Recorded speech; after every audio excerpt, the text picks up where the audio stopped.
Welcome दोस्तों, विद्यापीठ के BCA के फर्स्ट सेमेस्टर के सी के प्रोग्रामिंग में आप सभी लोगों का स्वागत है।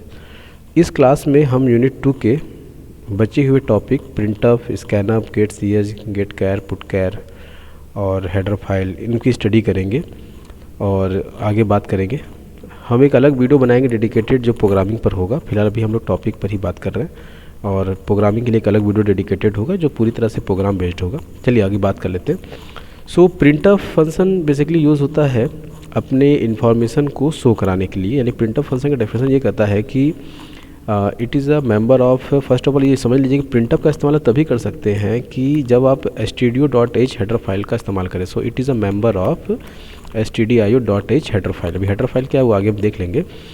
सो यहाँ पर बात ये कर रहा है कि सबसे पहले तो प्रिंटफ का इस्तेमाल आप तभी कर सकते हैं जब आप stdio.h यानी standard input output header file का इस्तेमाल कर रहे हों। उसका फुल फॉर्म होता है स्टैंडर्ड। बहुत बार एग्जाम्पल पूछता है stdio का फुल फॉर्म क्या होता है, आपको याद होना चाहिए कि स्टैंडर्ड इनपुट आउटपुट, इसका फुल फॉर्म होता है standard input output header files.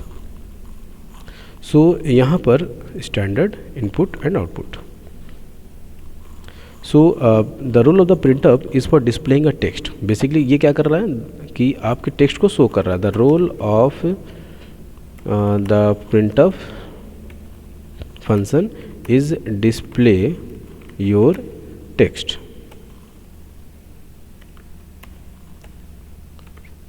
Text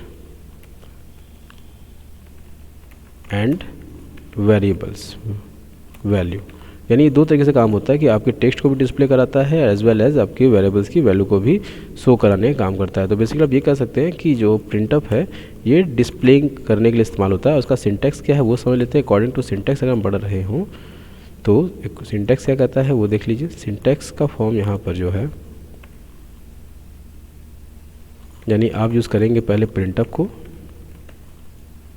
लेकिन उसके बाद आपको जो भी इंफॉर्मेशन शो कराना है वो डबल इन्वर्टेड के अंदर लिखेंगे। जैसे जो भी टेक्स्ट है डिस्प्ले टेक्स्ट वो आपको यहाँ पे लिखना होगा जिसको आप यूज़र को शो कराना चाहते हैं।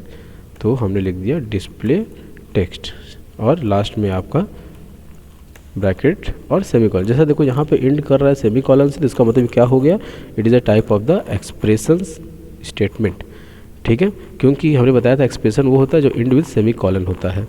इस पर एग्जाम्पल हम देखेंगे फर्दर एक नेक्स्ट वीडियो में जहाँ पर हम डेडिकेटेड वीडियो बनाएंगे प्रोग्रामिंग के पर्सपेक्टिव से। तो आइए उसी तरह से अब बात करते हैं स्कैनअप की। तो स्कैनअप जो है it is also a member of stdio.h। It is also a member of stdio.h और ये भी जो है the role of the scanf function is accept value from the user. Accept value from the user, यानी user से value को accept करने के लिए हम लोग यूज़ करते हैं स्कैनअप का। ये ध्यान रखिएगा विद्यापीठ के एग्ज़ाम में अगर अच्छा मार्क्स चाहिए तो आपको जो है विथ एग्ज़ाम्पल हर चीज़ को लिखना होगा। ये ना हो कि आप बस से खाना पूर्ति कर रहे हैं जी कि आपने एक लाइन डेफिनेशन दे दिया काम खत्म। विद्यापीठ में आपको मैक्सिमम लिखना होता है। तो इसलिए जो है आप कोशिश ये कीजिए कि अधिक से अधिक कॉपी को भरने की कोशिश कीजिए, तब आपको एक अच्छा गुड स्कोर आप कर पाओगे। सेकंड यहाँ पर इंपॉर्टेंट क्या है वो ये है कि एग्जाम्पल के साथ लिखना होगा। अभी मैं एक साथ एग्जाम्पल नहीं दे रहा हूँ क्योंकि वीडियो बहुत लंबी हो जाएगी, तो अभी मैं आपको डेफिनेशन दे रहा हूँ। हाँ, इस चैनल पे आप लगे रहें, आपको एग्जाम्पल भी इसका मिलेगा बहुत जल्दी, 1-2 दिन में ही इसकी वीडियो भी आपके आ जाएगी। तो ऐसे में जो है स्कैनअप का सिंटैक्स देख लेते हैं। अकॉर्डिंग टू सिंटैक्स आप यूज़ करते हो स्कैनअप का sorry and now double inverted में आपको लिखना होता है कन्वर्जन और फिर डबल इन्वर्टेड क्लोज करते हैं। और फिर देखो इसे हम लोग पढ़ते हैं %। ये ध्यान रखिएगा, इसको हम लोग बोलते हैं %। इसको हम लिख देते हैं यहाँ पर, पहले लिख देते हैं वेरिएबल नेम, जिस वेरिएबल आपको इनपुट कराना है उसका नाम दे देंगे। और हमने नीचे के लाइन पे इसको बता दिया आपको कि इसको हम लोग बोलते हैं %। या फिर सी के टर्म से बात करें तो इसको बोलते हैं एड्रेस ऑपरेटर। ये भी बहुत ज़्यादा पूछा जाता है कि %% को क्या कहा जाता है सी के टर्म्स में। तो हमेशा ध्यान रखिएगा कि एड्रेस ऑपरेटर है, यानी किसी भी वेरिएबल की एड्रेस को ये शो कराता है, एड्रेस एलोकेट करता है, नॉट शो कराता है, एड्रेस एलोकेट करता है। तो ये तो बात हो गई स्कैनअप के बारे में। अब बात करते हैं गेट सीएच के बारे में। गेट सी क्या करता है कि ये आपके जो कंसोल, ये इट्स अ मेंबर ऑफ, इसको समझ लीजिए कि it is a member of conio.h header file. Conio का फ्लो होता है console input output, console input and output. So यानी कि अगर आपको इसका इस्तेमाल करना है तो आप ये समझ जाइए कि जब तक आप conio.h हेडर फाइल का इस्तेमाल नहीं करेंगे तब तक आप जो है गेट सी का इस्तेमाल नहीं कर सकते। अब ये क्या कर रहा है, ये कर ये रहा है कि जो भी आपकी रिज़ल्ट आती है रन विंडो पर, ये उसे होल्ड करने का काम करता है। ठीक है, यानी कि जो भी आपकी रिज़ल्ट आ रही है, to hold the run window, to hold the run window, यानी ये बेसिकली करता ये है कि आपके रिज़ल्ट को ये होल्ड कर रखता है ताकि आप सही तरीके से अपने रिज़ल्ट को देख सकें। वरना क्या होता है कि रन कराते हैं और आप तुरंत आपका विंडो जो है, जो रन जहाँ कर रहा होगा ब्लैक विंडो, वो तुरंत हट जाता है। तो ये होल्ड करने का काम करता है। इसको भी हम एग्जांपल से समझने का प्रयास करेंगे। अब जो नेक्स्ट एग्जांपल आपका आ रहा है वो है गेट कैर and put char.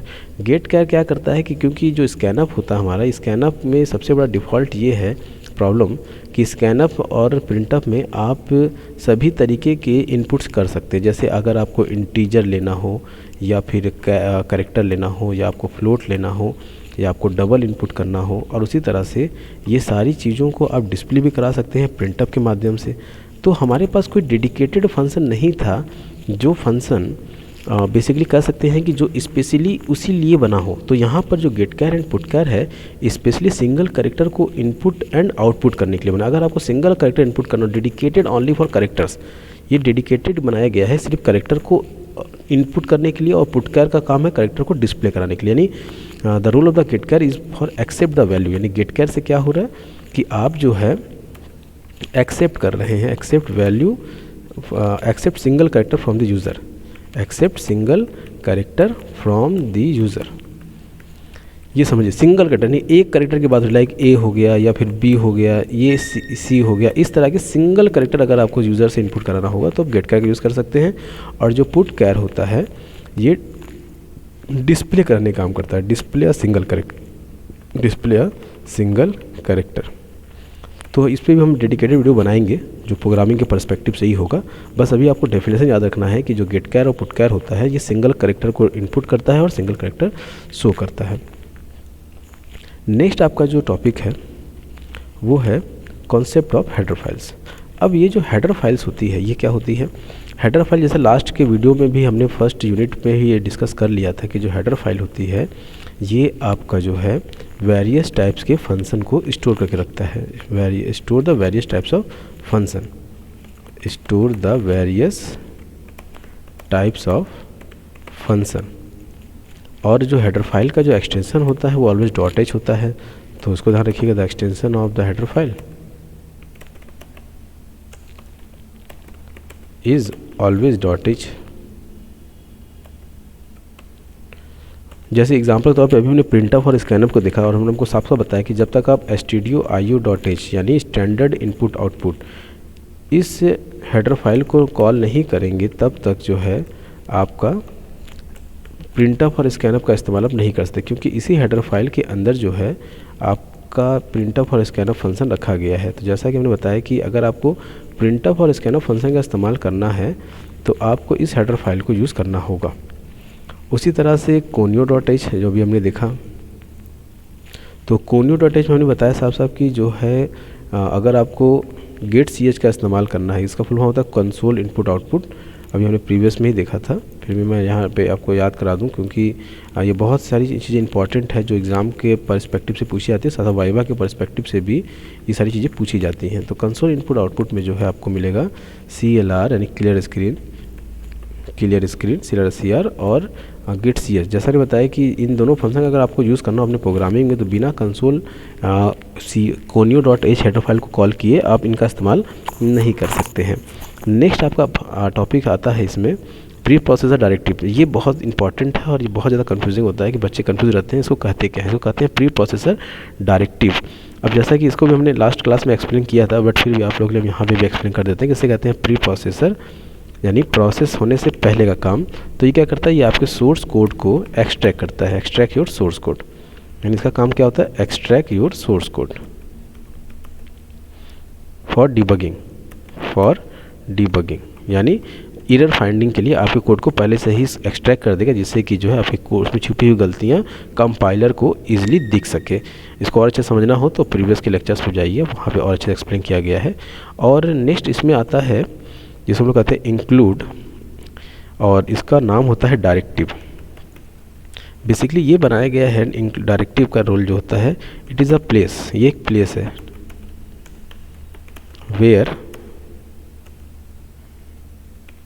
We store our header files, यानी जहाँ पर हमने अपनी हेडर फाइल को रखते हैं उस स्पेस को ही हम लोग उस जगह को ही हम लोग कहते हैं डायरेक्टिव यानी इंक्लूड। अब नेक्स्ट आता है हैज़ डिफाइंड ये बनाते हैं बेसिकली हम लोग कांस्टेंट क्रिएट करना होगा। अगर हमें कोई अपने प्रोग्राम में कोई नंबर ऑफ़ वेरिएबल्स का इस्तेमाल बार बार हो रहा हो तो उस जगह पर हम यूज़ करते हैं हैज़ डिफाइंड का। इस पर भी एक डेडिकेटेड वीडियो बनाएंगे आप सभी लोगों के लिए, ताकि हम ये बता सकें कि हैज़ डिफाइंड का काम कैसे हम करते हैं। तो डियर, यहाँ तक अगर आप वीडियो पे बने हुए हैं तो चैनल को सब्सक्राइब जरूर कर लें, और सी प्रोग्रामिंग में इसी तरह के वीडियो आपको मिलते रहेंगे जहाँ पर हम छोटी छोटी कॉन्सेप्ट को सॉल्व करेंगे और करते हुए अच्छे प्रोग्राम को बनाएंगे। और यहाँ तक देखने के लिए आप सभी लोगों को धन्यवाद। मिलते हैं नेक्स्ट वीडियो में, तब तक के लिए सेफ रहें, टेक केयर, थैंक यू।